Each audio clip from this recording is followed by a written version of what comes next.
Welcome to the Coach's Edge podcast. I'm your host, Steve Kramer of Coach's Edge and Kramer Basketball. And I wanted to talk a little bit about the culture piece that I get to literally learn from all the different programs that we work with throughout the course of the summer. So if you're not familiar, if you're new to the podcast, I've been full-time in player development for going on 11 years. And a big part of what I do is go in and work with specific basketball programs, right? So say you're a varsity basketball coach, you bring me in for a day or 2 days or 3 days. I work with your high school team, your middle school, sometimes even your youth basketball program. We collaborate back and forth. We talk about what the needs are for your program moving forward. I design outlines and practice plans for what that's going to look like for our time spent together. I do a lot of that throughout the year, but a big chunk of it is during the summer with our team camps that we provide. So the cool thing about that is the learning opportunities for me. And I wanted to share with you some of the things that I'm able to take away. What am I taking away when I go in? Because they're bringing me in. What am I able to pull from the coaches and from the players when they're paying me? They're bringing me in to work with them. I'm learning as much just from being there. And there's some teams that we work with that are very high performers in their respective area and their respective state. You know, a couple come to mind, like Frankenmuth, Michigan girls basketball program. They lost in the state finals 2 years ago, right? We work with their boys and girls program. Um, Carvers Bay boys and girls. I think in the past couple years, they've made it to the quarterfinals and boys and in girls and good deep state tournament runs, right? Being ranked, high in the state. We worked at Central Noble earlier this summer, which is north of Fort Wayne, Indiana. They made to the semifinals, right?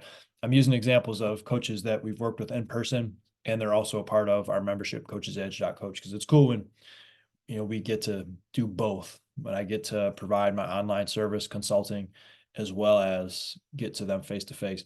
And there's others. I wish we could get everywhere. Like shout out to, Coach Gay is a Coach's Edge member. He's in Texas. Coach Martin is in New Mexico, right? We have members from throughout the United States. We obviously aren't able to get to everybody in person.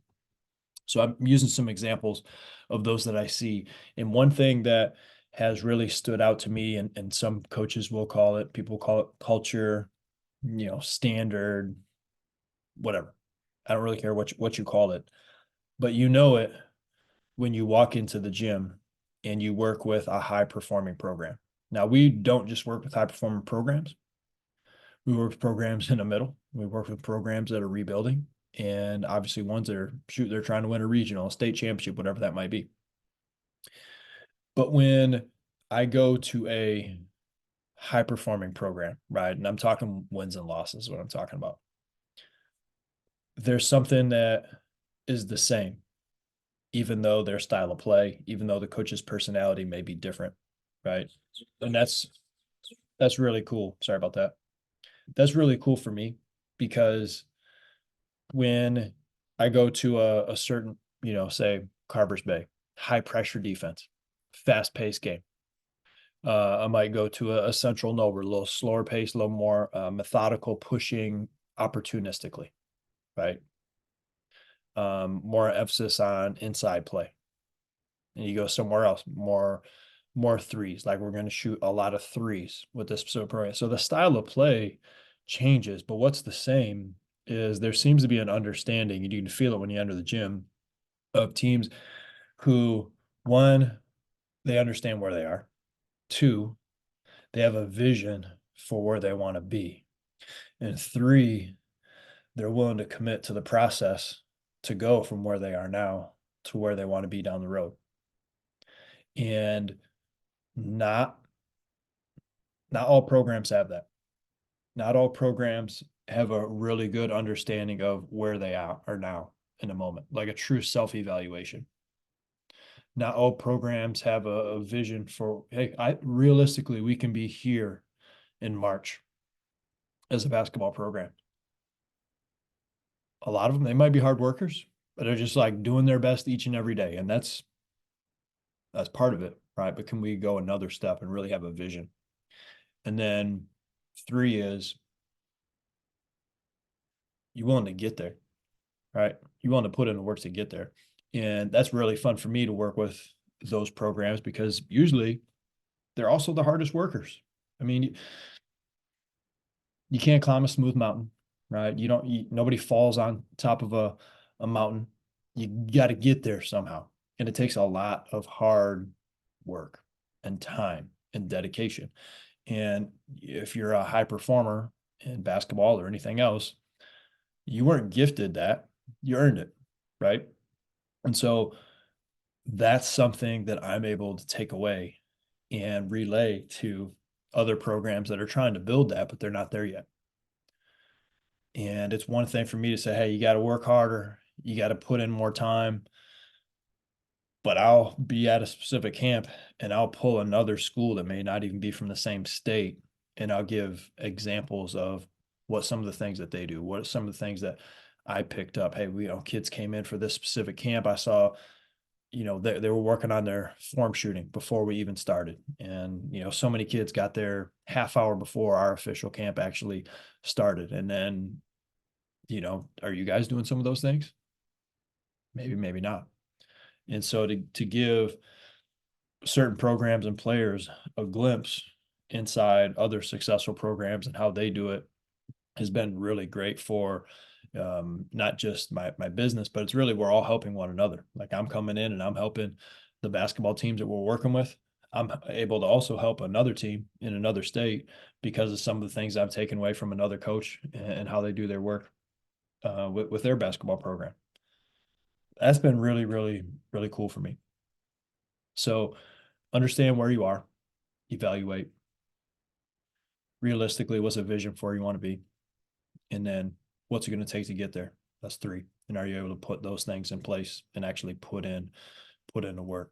And we had a coach speaking in Woodmore last week, and he talked about the difference between motivation and discipline. And the motivation is, I want to get better. Don't we all? I want to get better. Don't we all? But the discipline is the action of doing it. Right? And anybody can be motivated to get better, but do you have the discipline to continue to put in the work? Sunshine, rain, snow, sleet, like you're going to put in the work, you're going to get after it. And that being the separator, because everybody wants to get better. There's another quote, people are jealous of what you have, but they're not jealous of how you got it. I think that's a pretty good one too, right? So if you think about those things, maybe that can help you from an individual player development, from a coach, from a basketball team. Now, I want to share one more activity that we do at a lot of our camps, and I try to do this at every single one. I wouldn't even call it an activity. Maybe it's an exercise. I don't know how you classify it.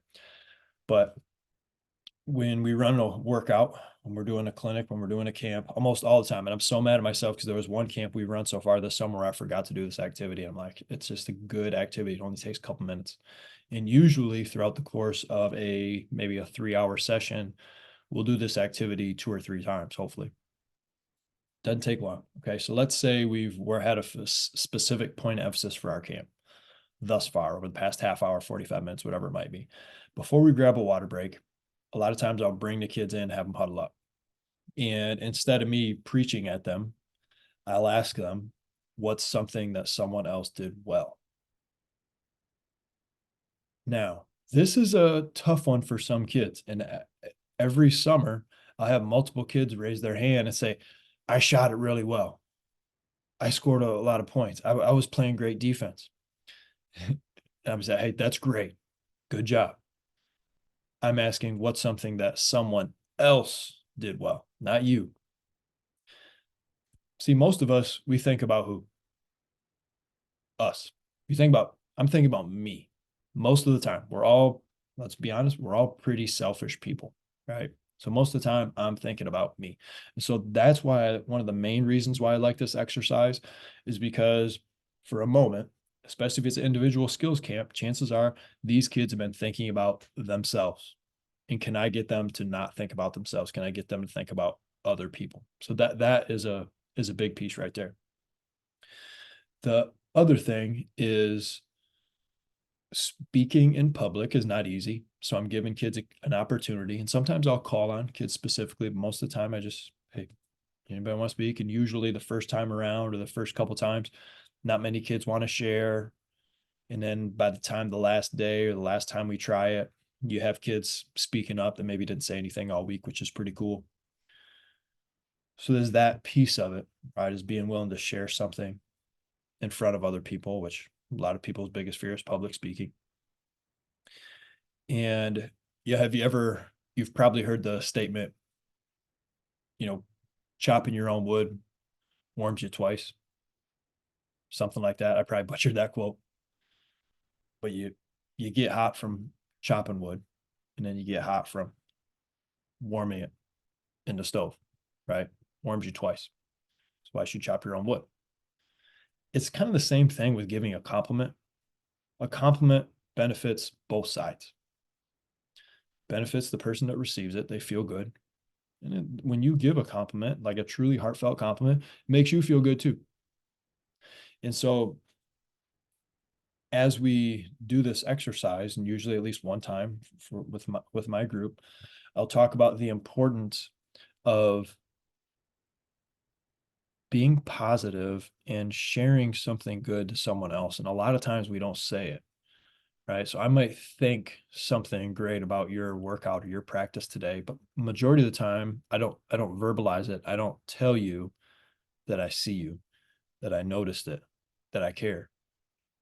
And so trying to encourage kids, and I think so much we talk less now because of technology. We're just on our phone so much. So it's even harder now. So if we can get young people to to speak up, what a great thing it is for both people from a mental health standpoint, just to feel good, to praise other people instead of praising ourselves. You get a compliment from somebody, hey man, and maybe you're down on yourself, right? Maybe you feel like you weren't shooting that well. You're a little down on yourself. That's where your mind's at. And then somebody else says, man, you were playing great defense. Steve was playing great defense in that last one-on-one drill we did. You're like, oh man, I guess I did do something pretty well. Right. And so you're picking people up, you're lifting people up, which is a huge part of what we're trying to do at our camps, that positive environment. And so um, there was one other thing I wanted to add that it's slipping me with this specific one, but I would do this exercise. There's so many benefits to it. It really does not take very long. A lot of times we do it when we're coming in and I'm about to, you know, transition into something else, or hey, we're going to take a water break and then we're going to go transition into the next thing. So it really doesn't take up that much time. And it's just like a compliment exercise. Getting kids to show appreciation for others is great. Um, this is something that will carry over well beyond basketball. This little activity, everything I've talked about in this podcast will transition well beyond basketball, right? You got a job. What am I doing now? Where do I want this job to take me down the road? What's the growth going to look like? What's the work I'm going to have to put in? That carries over to life. Being able to give a compliment, and in some cases receive a compliment. I don't receive compliments very well. That's something I got to work through. We like getting compliments, but like, do you take it well? And usually I kind of try to deflect the compliment when it comes my way. I have to work on being like, thank you, I appreciate that.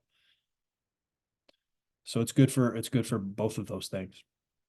And if we can do these things more often with our kids, I think we're teaching something as a basketball coach, as a trainer, as camp director, whatever you might do, that is so much more important than basketball. That's what this is all about. Basketball is the platform. Basketball is the tool. Basketball is the launching pad, the trampoline, whatever you want to call it, into things that are hopefully going to catapult us into the rest of our life with life lessons through sport. Sports are tough. Sports are challenging.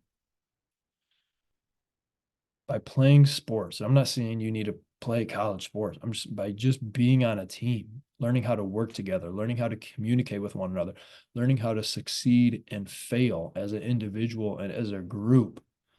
How do you handle that? How do you like there's things we can learn from sports that will transition into life and I believe put these young people ahead of people that don't in many different situations because they haven't been exposed to the intensity, to the physical effort, combined with the mental and emotional challenges that come with playing sport at the same time. You can set your program, your kids up for success well beyond when the ball stops bouncing by working through and communicating some of these things that are easily taught because we're teaching a sport and this competition piece that is involved. Thank you for listening to the Coach's Edge podcast. We have so much support, and we're just getting started with our 2024 summer camp tour. We appreciate all of our listeners. You're watching on YouTube. I'm in my office, and this is ugly right now, this office. I mean, but hopefully this fall I'm going to have this place decked out because we recently moved, and we'll have this, with my posters and my memorabilia and my business stuff and all that stuff. And this will be the new HQ for everything that we're going to do. We got to get this room painted. This is kind of ugly in here. So we will take care of that as well. Thank you for listening to the Coach's Edge podcast. Get after it today.